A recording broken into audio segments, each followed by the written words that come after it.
Today, we're here to talk about Heal the Hood Foundation. I see Tony on a regular basis when we go to lunch. Celebrity Weekend, which happens this week. And then on Saturday, June 8th, there will be a Celebrity All-Star basketball game. Came in, there was structure, there was order, there was a respect for detail. Grizzlies player Tony Allen.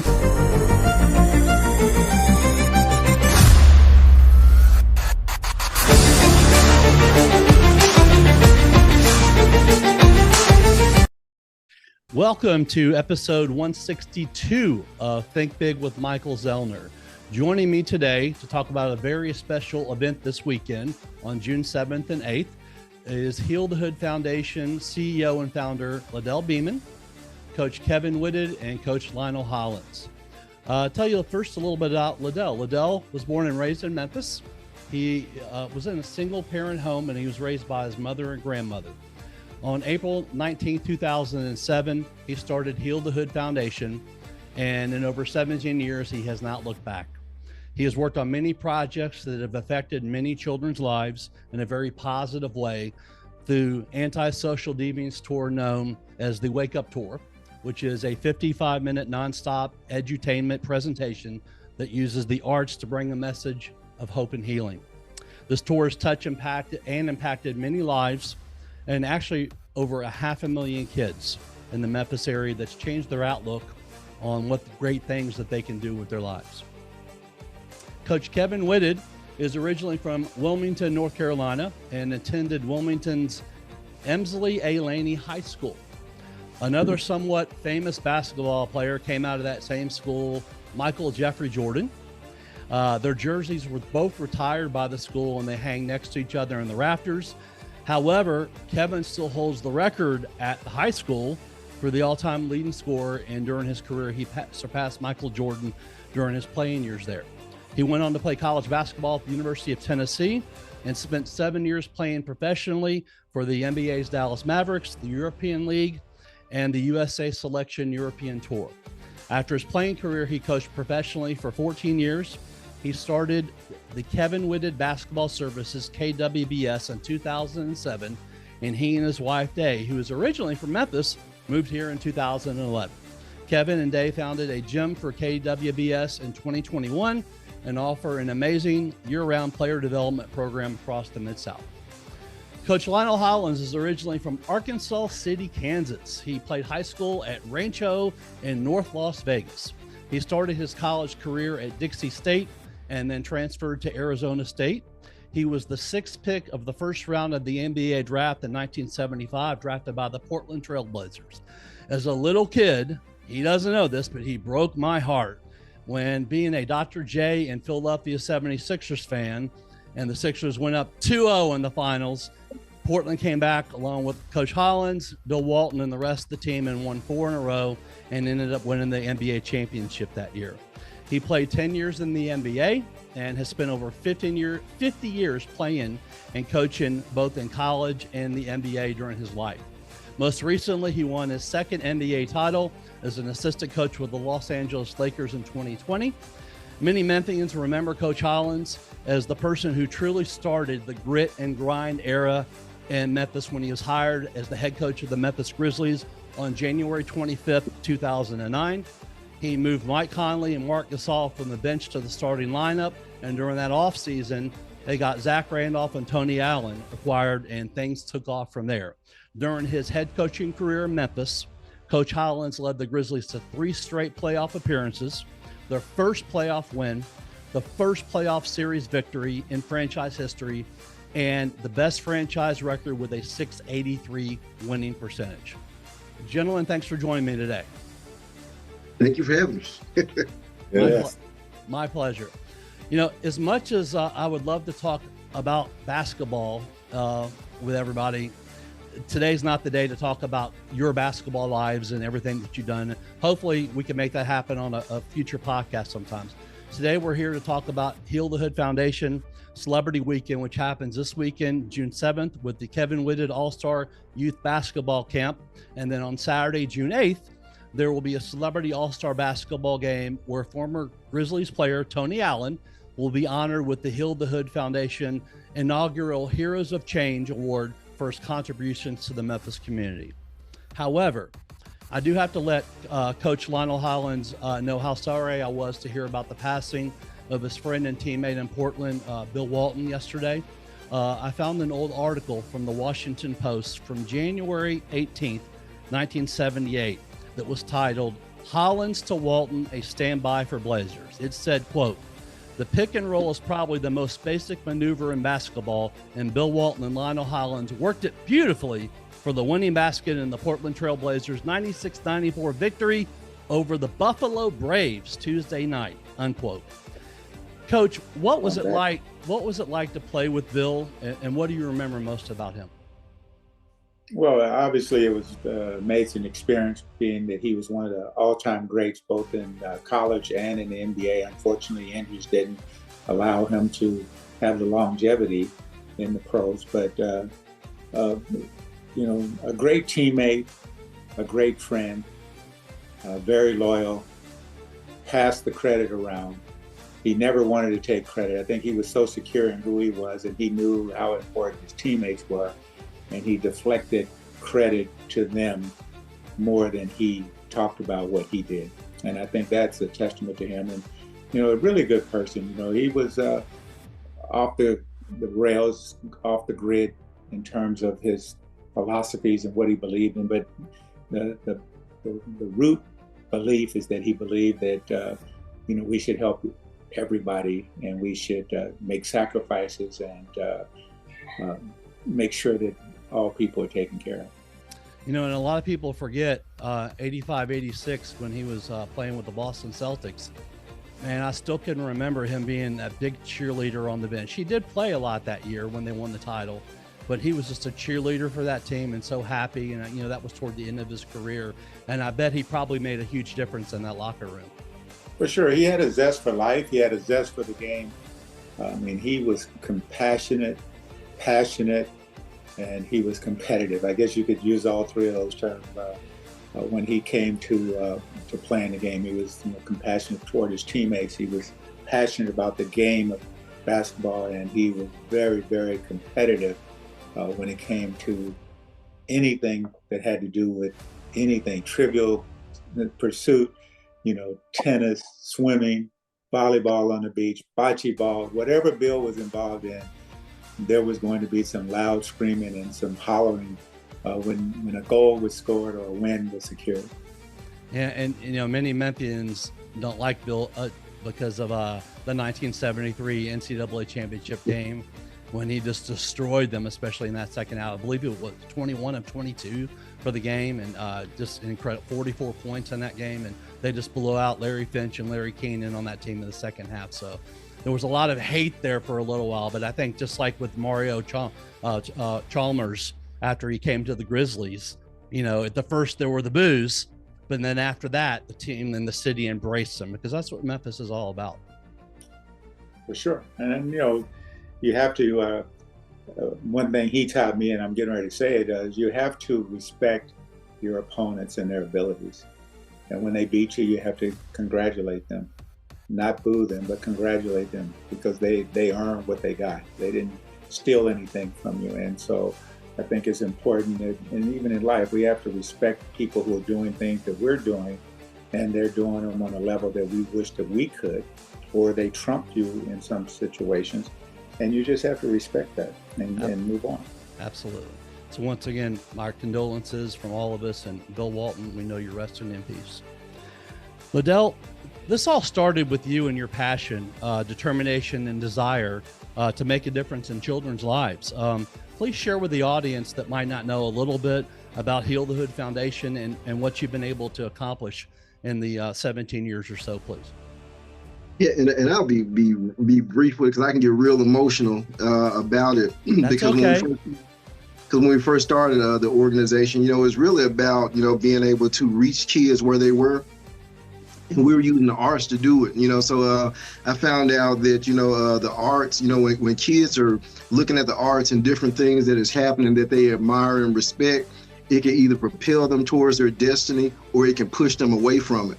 And so we always encourage, the artists and people that we run across, the celebrities, to do something different with their music and do something different with their gifts, because the kids are watching. They want to be celebrated. And when social media first started coming out, and I started seeing what was happening with kids just doing anything and everything for likes, they had this saying. It was a social media thing called the Vine. And they were saying, do it for the Vine. And so they were just, doing crazy things just to be able to get likes and become popular.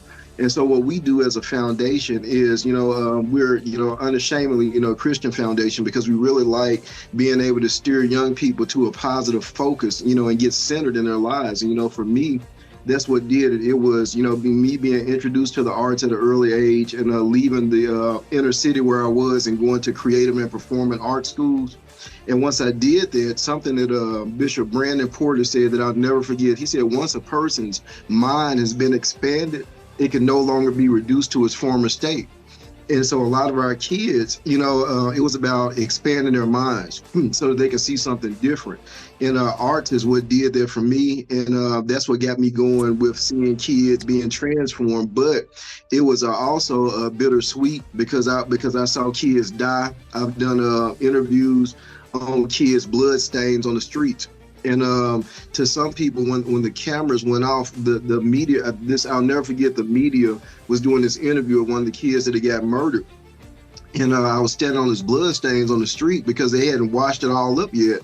And as soon as the camera stopped rolling, the media went right back, the reporters, they went right back to joking and jiving and all of that. And I'm like, this kid, just lost his life, and I'm standing on his blood stains, and I'm gonna have to explain this story over and over again for the rest of my life about how we couldn't rescue this one kid. And it was all because our center had closed down, and this kid was looking for me 2 weeks before he got murdered.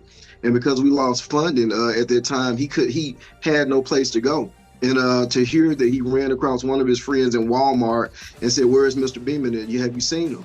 And he couldn't reach me. And it haunts me, because I believe that if I would have had an opportunity, because I reached him several times, but if I would have been able to create a window of opportunity for him, he would be alive, to some degree. So I'm like, that's the reason why we fight hard for it. And that's the reason why we do everything that we do throughout the years. And that's the reason why I'm so excited to have Coach Hollins and Coach Whitted here, because these are men who have values, who have morals, who have the integrity to be able to not just walk the walk, but they talk what they walk. And, so I'm excited, to really be able to bring this all together for these kids. And, and you and I had been on a podcast before with former Memphis Police Association President Mike Williams, who happens to be an amazing man and a friend of mine. And we talked about the importance of reaching these children when they're young, and how important that is to catch them at a young age. Yeah, and for us, that's the reason why we use a lot of the animation and the arts. We just got our comic book vending machines put inside of a few schools, because we want kids to be able to not just be hopeful about a future, but start building and designing it. We're very careful with what we're writing for children, because we don't want to mislead them or misguide them. So we always stay in that vein of positivity and character development and doing better than you can, reaching for your level best. And so it's real important to catch them now. John P. Key, my goddad, gospel artist, he said something that was so powerful. He said it's better to teach them now than to have to rehabilitate them later. And so that's really important for me, is to be able to see how can we teach them now, instead of having to grab them out of the system and start to reprogram it. It's a little bit harder then. Absolutely. Coach Whitted, you work with so many people throughout your life as a coach, a teacher, from young kids all the way up to professional players. How did you and your wife, Day, get involved with Heal the Hood Foundation, and what has it meant to you guys? Well, my wife is originally from here. So she grew up in the Orange Mountain area, so she's fully connected with the community. I got here vicariously through her. After being canned from a job, we came here in 2011 and got established, and we got into the community right away and got involved with basketball development, because that's my gift. My gift is to teach. I had two parents that were teachers. They worked for 30 years, retired. So it's in my blood to teach. I love coaching as well, but teaching is probably my greatest attribute. So when our company was established here and we really got our feet on the ground, we really reached out in the community, grew our business, and I wanted to be in a position where I could give back all the time, and I wanted to do it where it was purposeful. So meeting LaDell through the connection to my wife gave us a chance to really bring our program and bring our greatest assets, what we do with our staff and our structure, to something that we feel that we can impact the community. And that's why we got involved. You know, I believe you opened up your gym, was it in 2021? That's the new gym. The new gym? We had a gym before that we were using for about 6 years. Okay. And once we went into the pandemic, we came out of there, and from there, I really restructured our program, redid our entire system, try to figure out a way to figure out the best way to do player development. So I found another facility that was much smaller, about 8,000 square feet, which is an NBA, it's a size where we can put an NBA regulation half court in with 3 baskets. It gave us a chance to do what we call specific training. So now when players come in at all stages, all levels, we can come in and effectively work with them right away with a weight room adjacent to the gym, a recovery room, a film room, everything that you would need. So if you come in our facility, just like coming to an NBA practice facility, all the essentials are there so you can get right to the point of things. That's awesome. That recovery room sounds like something that I could really use sometimes. I don't know about the weight room anymore. I did that for a long, long time. You know, Coach Hollins, I understand this is the second time that you've participated in events with Heal the Hood Foundation. In 2022, you hosted the Celebrity All-Star Camp and also spoke at the Taste Around the World event that year too. For someone who's been a professional player and coach for so many years, what's it like to work with children and make a positive impact on their lives? Well, it makes it a positive impact on our lives when we do work with children. And you always remember how you got where you are. And it wasn't alone. There were a lot of people, a lot of rec centers, a lot of coaches who poured into your life. If it hadn't been for the coaches that were in my life, there would have been no men in my life. Mm-hmm. And so they were the surrogate fathers. They were the ones that gave me the discipline, that held me accountable, and made me do what was right, which led me to be able to achieve what I achieved, which was my gift, but I wouldn't have achieved it without that direction. And they also motivated. And we're supposed to use our gifts and our blessings to turn around and bless others. And that's what I believe. We take what God has given us, not to hoard, not to amass wealth, but to turn around and share and give back, because there's a bottom line thread that runs through all that, is that there is a power that guides us and that is for us and puts people in our lives for purpose. And we also have a purpose that ultimately we want to enhance the kingdom of God. Absolutely. You know, one thing, as you just said about, you know, sharing, it reminds me of St. Jude Children's Research Hospital. And a lot of people might not know, there's a lot of hospitals, doctors that maybe don't want to share research that they've done because they want to, quote, as you said, hoard the credit for it. But, you know, St. Jude here in Memphis, it takes, I took a tour 7 years ago and never been in that hospital. And I was very emotional when I got done. And $2.8 million a day to run that hospital. But they share all their information that they get on cancer research with all the hospitals and everyone across the world, because they're not just about, you know, keep it to themselves. They want to help others. So it just made me think about that and what a giving place and how lucky we are to have that in our city too. It also gives us a very good model and example of when you're fully committed, good things will happen.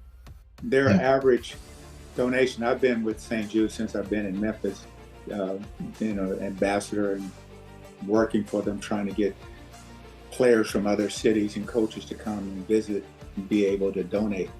And their average is between $25 and $50, their donations. And you see what they do with that. Obviously, they have some very large donations, but they have people that just want to give back.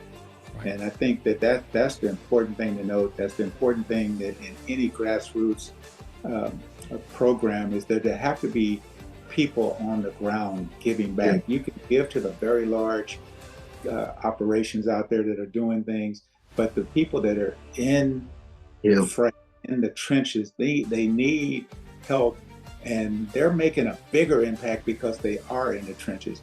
Just throwing food or whatever from a moving airplane and letting it parachute down is great, but when you're on the ground and you're touching people and you're hugging people, you're giving them more than just hope. You're showing that somebody truly cares, and you can look in that person's eyes. And when we go into the community and we do things, and the kids are so vibrant and positive, and they have this outlook that they can do anything.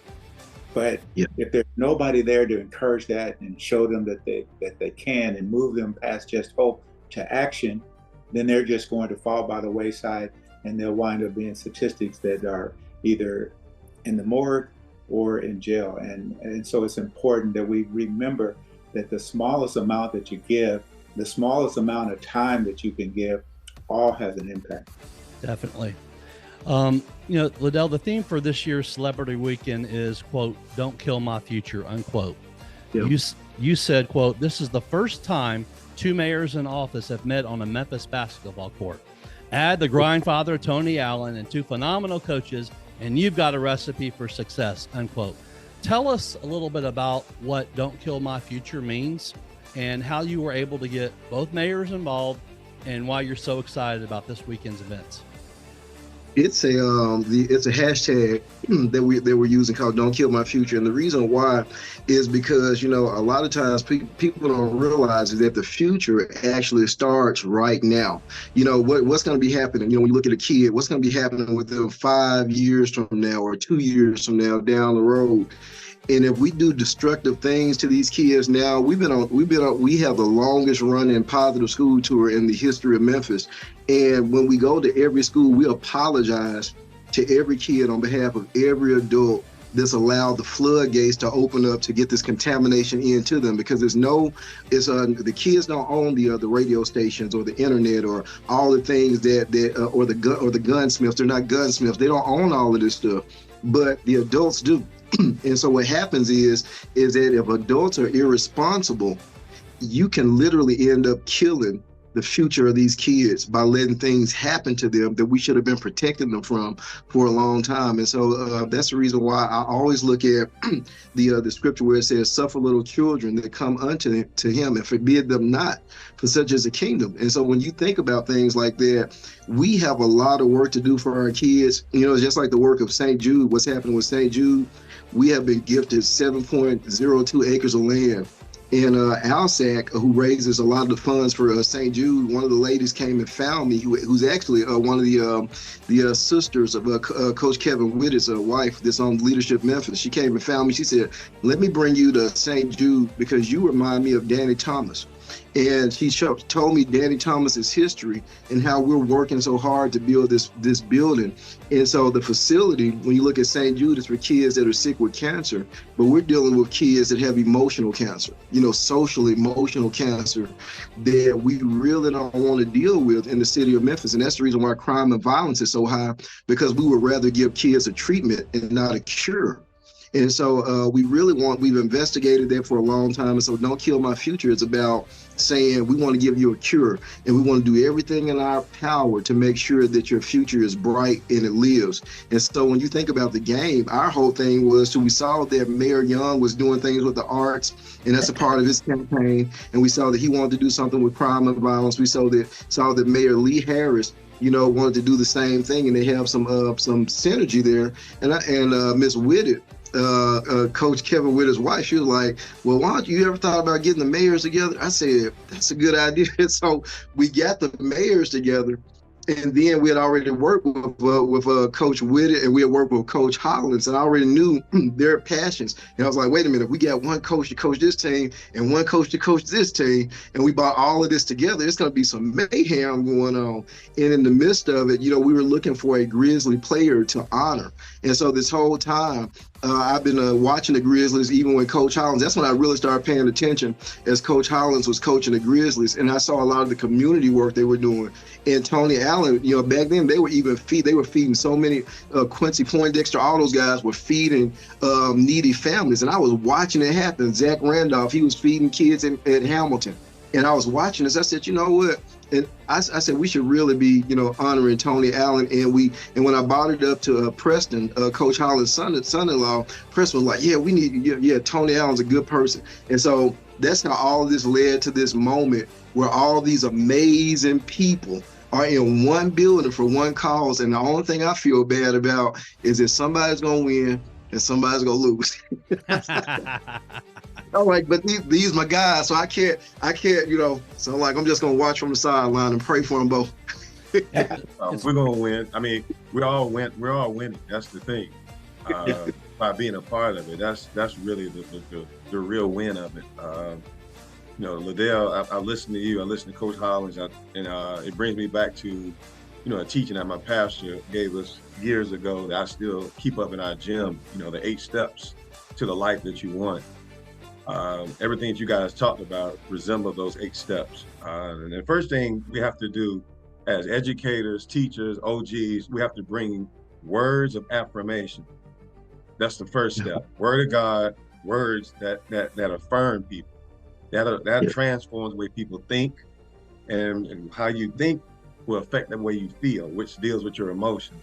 And that's where most people lose. And when we're coaching games and we're working with players, in most cases, winning and losses take place in the emotional realm because they're not where you need to be mentally.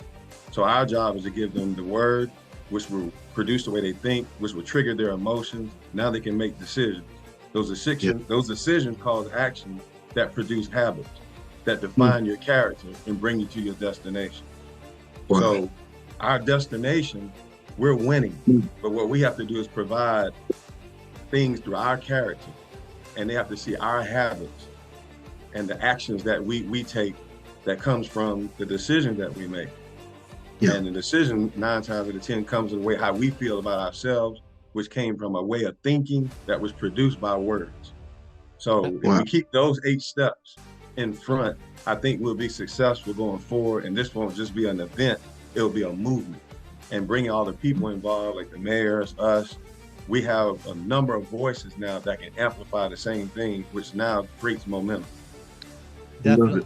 And, you know, one thing that always makes me emotional when I think about, and when I talk to LaDell about this, is that there's probably, I know you've had so many kids that you have touched the lives of and worked with. And I know many of them have probably come up to you, given you a hug, or you've given them a hug. And it's probably for many of those kids, they don't have a positive role model in their life. And that's one of the big things they're missing. And they need that hug. They need someone, they need to know that someone cares about them, that people have empathy and sympathy for some of the things that they've gone through and maybe are still going through, and what the Heal the Hood Foundation is doing. And by going around these schools, I could just imagine how emotional you get sometimes. Oh yeah, just standing on the stage and, you know, seeing, you know, there's a way that we connect to the kids, but I think it happens spiritually, you know, because it's like we've brought kids up to the stage. And I've seen us give kids cash prizes and give them money. And these kids, they jump up like they're at a Pentecostal church about to run through the pews, and you look at it, you're like, what is going on? And then we have a video where a kid jumped. He just got so excited, and I told him, I said, wait a minute, and we gave him more money. He just got more and more excited because I was telling him it's just a joy, you know, to really see these kids. We don't know what they're going through, but to hear the stories, you know, where kids are writing essays about, you know, seeing their loved ones die. Like this one kid had an essay where she talked about her 4-year-old cousin died from gun violence because their other cousin left a gun in the house here in Memphis, and the 4-year-old picked up the gun and shot himself and died. And when I read the essay, it was gripping. And so we're dealing with kids in waves of audiences, and we don't know what's in their audience. And so we're always prayerful about what we're doing, and our ultimate goal is to get this center up and moving. You know, we already have celebrity people that want to be involved with it, but at the end of the day, we got to raise, you know, capital to be able to do it. And I believe that if we can raise $30-something million to build a prison, we can put that energy into helping these kids before they go to their level by building something that's going to affect them right now for the rest of their lives. So that's why I'm excited about the talent, and I'm excited about everybody that we have a part of this. Awesome.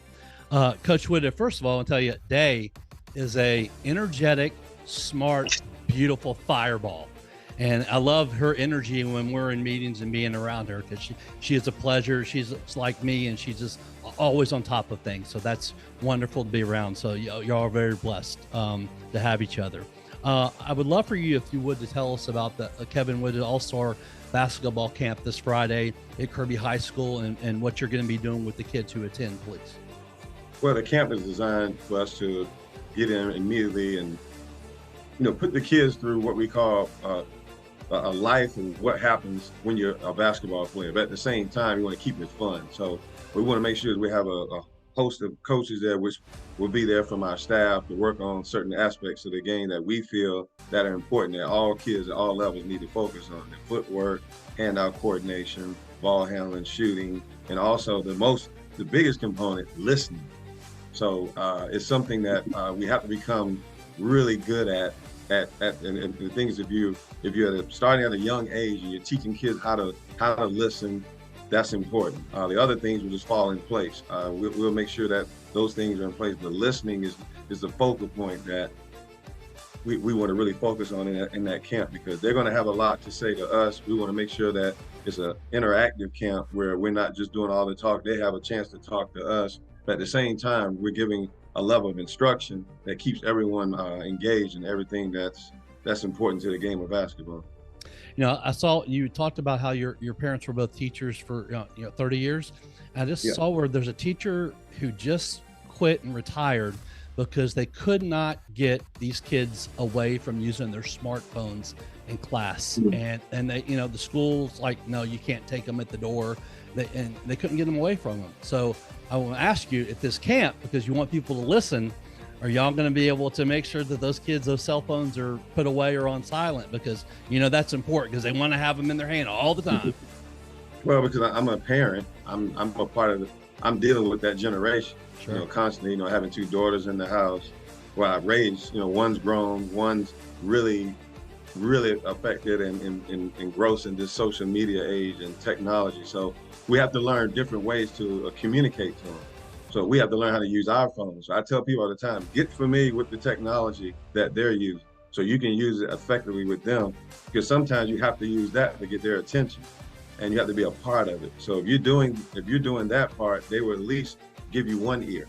Right. And if you can grab one ear, if you have the right information and you have the right bait, I will always say they will always put that down and listen to you. So making sure that you meet them where they are and understand that the times are changing. We don't have to, the information has to change. We have to change the way we deliver the information and how we go about doing it. And you have to do it at all levels, not just with children. You have to do it with adults as well. So that are, part of the National Basketball Association to college, all the way down. So we're learning right now a new system of how to really teach and how to really get everyone's attention. But specifically for this camp, we have to make sure that from a technology standpoint, we're ahead of the game and we're prepared to deal with all that. Yeah, we're all lucky that we all grew up without social media. We all grew up where you had to pick up the telephone, call someone to do something, or to ask a girl out on a date, or go meet them in person and talk and go out and socialize and do things. We couldn't just, quote, hide behind a computer. So we were very lucky that I think that there's some kids today that if you showed them a picture of a phone booth, they probably literally would say, what is that? Because they would not get it and everything. So I feel very blessed to have grown up as a kid of the 80s and 90s and not to have that technology. I still remember seeing computers in high school and look in a classroom, the big ones, when they first came out, and looking at them and like, I'm never going to need one of those, and didn't take the class. And little did I know. But yeah, I think we're very fortunate that we grew up, and it's easier for us to be able to teach people, about people skills, because, someone who's, 20, 25 years old, all they know is social media their whole lives. Well, they know how to talk as well. Excuse me. I was going to go ahead, Coach. No, I was just going to say, I was going to piggyback on what Kevin just said about communicating and about teaching. no matter what you do, there's core foundations that you must learn in order to move forward. And I tell my granddaughter, you have to not compare yourself to other people. You have to learn the value of the word no. One, when it's told to you, but you can't do, where you don't break down and go into hissy fit and understand that it's for your benefit. And to use the word no when you don't want to do something, right? And it's the same way with listening. I tell her, I said, I just told you. She said, well, I didn't hear you. I said, well, it's because you weren't listening. I've coached and played with guys that did not know how to listen. And back when I first came in the league, if you weren't good at listening and you showed up at the wrong practice facility, you could be cut. If you showed up at the wrong time to get on the plane, you could be cut. And I tell my players when I was coaching, when the person in charge starts speaking, one ear should just go right to what he's saying. You could be talking about whatever might be important to you, might be important to the person that you're talking with. But the most important thing is you know where you're supposed to be and what time you're supposed to be there and what you're supposed to do. These are the things that hold you back in life. And another thing about learning, if you're going to do something, you have to know how to achieve what you're setting out to do. You have a vision, you commit to it. Now you got to go and research and find out. I used to mentor kids that say they want to be football players and never played football, and they're in high school. I was like, well, when are you going to do this? Well, I didn't know that was how it operated. So there's all these fundamentals that you teach, how to overcome, the adversity, how to understand that when you're going through adversity, whether it's your parents putting you in a room and saying you can't go somewhere or not drive the car, whatever it is, it's for your growth, for you to understand the big valuing something that you own. I tell my granddaughter, I said, you're throwing your clothes all over the place like they're not worth anything. But if you grew up with me and you got 2 pair of jeans and a pair of sneakers, you understood that had to last you till Christmas time. And we started school in August. Right. And if it wore out, you were gonna have to put patches on it. And now you were gonna go to school with a bunch of patches on your pants. Things that, and then understanding when you earn something, it means a lot more to you than when somebody just gives you something for free.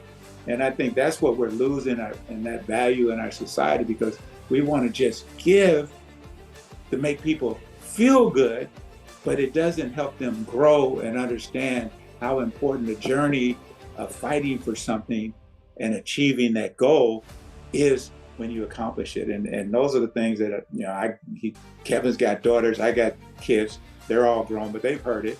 And now my grandkids are hearing it. And it's something that's important, and that as OGs, men, we're to share our scars, we're to share our stories, our testimonies, because everything we did wasn't right. Mm-hmm. Everything we did, we aren't proud of. And so we need to let them know, I was there. I understood that. My son is stealing popsicles out of the refrigerator and taking them to the neighborhood. And I catch him. And I said, what are you doing? He said, oh, I'm just playing. I said, what are you doing in the kitchen? I'm getting some water. Okay. I follow him to the front door, and I open the door just as he's passing out the popsicles. And he asked me, he said, how did you know what I was doing? I said, I was your age one time. I did what you did. I know how to sneak out. I know how to sneak around and try to do things that I wasn't supposed to do. But it's good that you're getting caught, because there's a lesson in you being caught, not a punishment, but of growth and learning. And when we get into those valleys of adversity, and I always tell my kids, Jesus went into the valley for 40 days. It wasn't punishment, it was learning. And when you go into the valley, it's learning. It's not to punish you, it's not to restrict anything that you have in your mind as a dream or goal, but it's to get you to be on another plane when you leave the valley, so you're more mature, you're more able to achieve what you set out to achieve. I use this in basketball. I watch basketball, and they have a guy that's a rookie. He's not ready to play, but they trot him out there for 35 minutes and he's just terrible. There's no accountability. He just plays, he makes mistakes. And he goes, well, you know, it's just a make a miss league. It's just this, it's just that. But the reality, we're hurting that kid because we have to shred him of his ego and put him on a level that he understands that what they drafted me for is not who I am. It's for potential. And if I just live on my potential, I'm going to fail, and the coaches and everybody else is going to fail. So it's just all these lessons that are out there that I like what Kevin is doing in terms of he's got all these kids in the gym. I'm not in the gym as much as I used to be as I've gotten older, but you know, I have a lot of people that are in my sphere that I get to come in contact, and those close contact moments are when you can share and when you can pluck one person from the crowd and put your arm around him and talk to him, because that's how it happened to me. If I was just left in a huge crowd of people, I wouldn't have said nothing, I wouldn't have asked a question, and I would have just followed everybody down the wrong path. But when you single out somebody that you know that has something on the ball that you can teach, then you help them. And I got one other story. My son was playing on a basketball team. He played with this coach for about 3 or 4 years. They played football, they played basketball, and they were going to high school. And the coach has a party at his house, and he starts talking about them sticking together in high school. And my son was the only black kid on the team. And there was a couple of Hispanic kids. And he starts saying, you guys get to high school, you don't let those kids from the other side of the tracks get into your crowd. And he finishes his talk and he says, Coach, would you like something to say? And I said, I certainly would. I said, let me tell you, rather than keeping people out of your group, why don't you not be followers and be leaders and incorporate them in your group and raise them to your standard? Because without people allowing me, a person from across the tracks, to come into their group, where would I have had to turn? Yeah. I would have had to go with the people or just be alone. And when you're alone in the hood, it's tough. You know, and I can attest to being alone without any brothers and being with 2 sisters. And so I said, just be leaders. And that's what I teach kids. God gave you a brain to think. I learned that the hard way with my grandmother, but not coming home one night on time, listening to my friend, and she says, you're gonna let your friend use his brain to get you in trouble when you had a brain and you also knew what was Think about that. Yes, sir. We all have a brain, so you gotta learn to think. So I just am big on these fundamental things of life, that something may stick with one person. Mark Gasol tells me, just recently he had his number retired. Nobody knows this, but he came over to the house, him and his family, for dinner because I wasn't going to be in town for the retirement celebration. And he said, Coach, the one thing I remember is the first day you came in and you said, whenever there's a close game and we lose and you want to blame somebody, your teammates, one of the coaches, the referees, he said, turn around. And I said, what did I say? He says, look in your locker, look at that little mirror that I placed in their locker.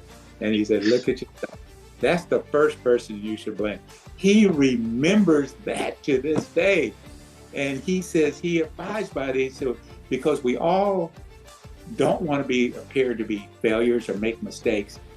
And so we're quick to pass the buck to somebody else or to blame somebody else for what we should have done, like my grandmother said. So, you know, these things are important in order to be successful. And I like, Kevin, that you're doing it. I like, LaDell, that you're doing the same thing. You're giving a hope, you're giving an affirmation for action, and you're also giving discipline, because you can't achieve any goal without the discipline and the consistency in doing whatever you committed to in the first place. Being married. Kevin, how long you been married? 20 years. I've been married 42 years. And here's the thing. The only reason I'm still married, it's not the only reason. The main reason is God is our ribbon in the sky. The second reason, I'm married to a good woman that's forgiving. And the third reason is that we're committed to each other beyond how we feel about each other at the moment. Because some days you love more, and some days you don't love. And there's some days when you're like, if I had a broomstick, I'd hit you with it on your kneecap, right? And so all of these things are important to being able to function. It's not about feelings. I've had players tell me, you don't like me, that's why you don't play me. And I said, let me tell you something. My grandmother is the most important person in my life. I love her to death. If she was on my team, she would never play and she would never practice because she's terrible. But I still love her to death. So don't think that it has to do with love. It has to do with your performance, and it starts with you being obedient to the role that you have been given and that you refuse to embrace because your ego tells you that you're more than that. And I don't know what you're going to be in the future. This is just what is at the moment. You know, Wow. Go ahead, Kevin. Oh, no, that's good. I mean, I was just saying that, you know, with Coach, you know, I've been in coaches' practices. I was, you know, I volunteered my time when we were going through the lockout. You know, our coach allowed me to come into his practices and see his structure, so I can attest to the things he was saying, because what I learned instantly, you know, I became a head coach, but I learned some specific things right off the bat when I came in. There was structure, there was order, there was a respect for detail, and guys adhered to that. And I was going to say, with our camps and the way I do our programming, I try to instill those same values the moment you walk in our gym. Exactly. And those are the things that we're going to try to do instantly when the kids get there. You know, make them look at us in the eye when they walk in the door, shake somebody's hand, be able to teach kids how to give an elevator pitch, you know, in terms of what's your name, where you're from, where you're heading, those type of things. You'll hear that in our camp a lot. All these things are going to take place before they touch a ball, because, you know, the moment they touch a ball, you know, their attention on something else. We have to make it important to do certain things. I noticed when Coach would come in practice, when I was there, every guy would walk by and dap him up or touch him, shake his hand before they grab the ball or did anything, because that's called acknowledgement.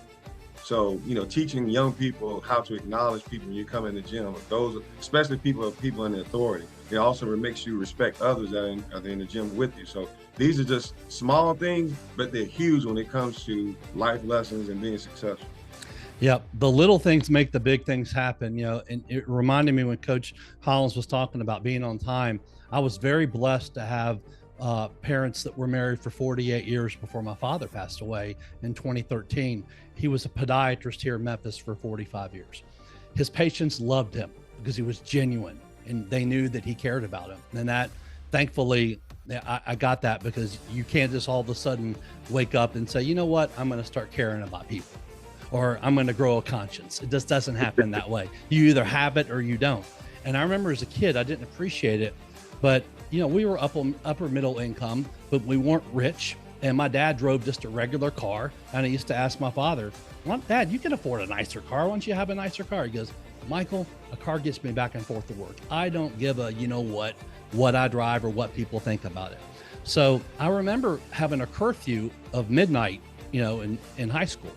And my mom used to stand at the kitchen window in the carport as I was getting dropped off every single weekend. And I thought it was so embarrassing.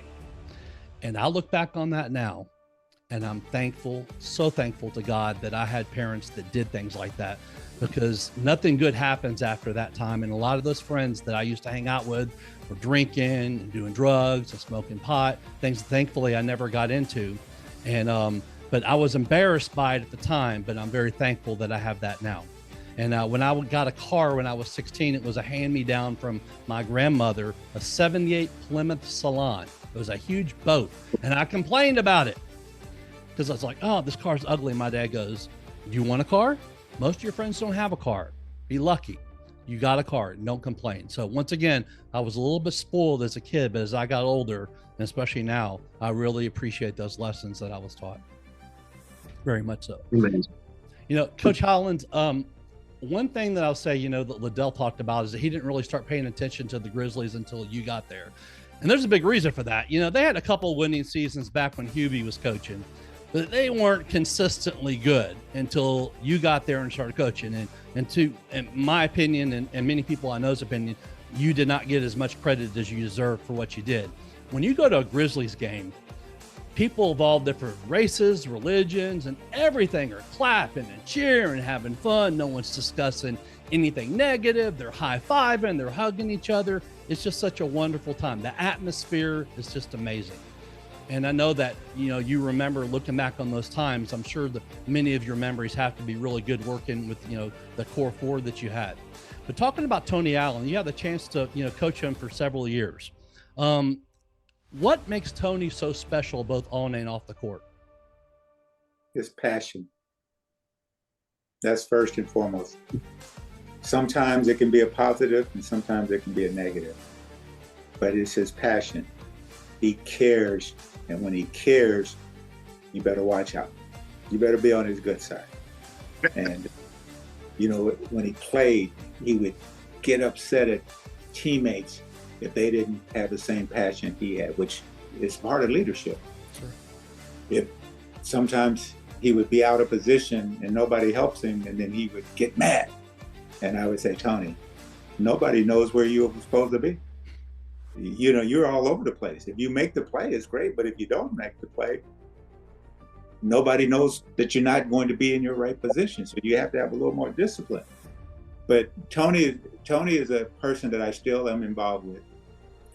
His wife and my daughter are really good friends, and they do a lot of Christian things together.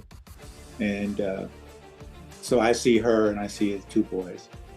I see Tony on a regular basis because we go to lunch. I try to share and pour into him from a spiritual perspective. He knows about life. He knows all the street stuff. And just sharing how important it is to be a father that's available, and that when you make mistakes, you can't say that somebody didn't do something, because you still have a choice. And Tony has grown tremendously. He talks to me more, he opens up to me more, which is great, and I love it. And, even more, he always got to the point of talking to me as a coach, but now we're more friends. We're not, I'm his coach formally, but we're friends, and I'm looking at him as like, we're brothers. And I'm trying to help you in a different light. And I'm not involved in that light on a day-to-day basis. In basketball, I was involved in your life every day. And so I had a lot more, I won't say control, but opportunity to be an influence. Now, it's when we can get together, when we can go to lunch, when we can share and talk. And I just love the way he's grown. He's opened up and he talks spiritual things, and he's talking responsibility, things that a lot of kids, somebody just said it, don't get. And they go through life just bouncing all over the place and following the trends of the world. Okay, this is good this week, I'll follow that trend. Oh, this sounds good, I'm gonna follow that trend. But having a core value and morals that says, this is the way I walk, no matter who I'm walking with. You can't influence me over here, you can't influence me over there. But I'm glad that Tony's being honored, because Tony cares about the kids. He cares about, seeing them overcome difficulties as he was able to overcome difficulties in his life. And, we don't know what a lot of these kids go through. We don't know what their mental state is, what they've had to deal with at home, in their neighborhood, at school. And so we have to be more compassionate and empathetic and try to get to know them through talking, so that they'll share with you, and then you can say, okay, I got this, I got that. And Tony is at that stage where he's doing that for all the young people that he comes in contact with. And I think it's a beautiful thing to see, because he has such great passion for it. And he has a lot of ideas. Tony's a very intelligent person that, people think he was just all about fight and toughness, which was a huge part of his persona, but his ability to think and come up with ideas and see things from a different perspective must be respected. One thing that I remember watching him play as a fan, number one, is that whoever he was guarding that night, you didn't feel sorry for him, because as a Grizzly fan, but you're like, that person had to be like, oh shit, I got, Tony Allen. He's on me. One of the best defensive players to ever play the game. But I also remember many moments, Tony, what are you doing? Shoot from there. Oh, my God. Way to go, Tony. He hit the shot. Well, I don't know if I said way to go, Tony, often. I hear what you're saying. But here's the thing with Tony when he played. He could psych a player out, and you had Kobe say he was the best guy to guard. KD said that it was nice when you weren't going to have your best game because of Tony Allen was guarding.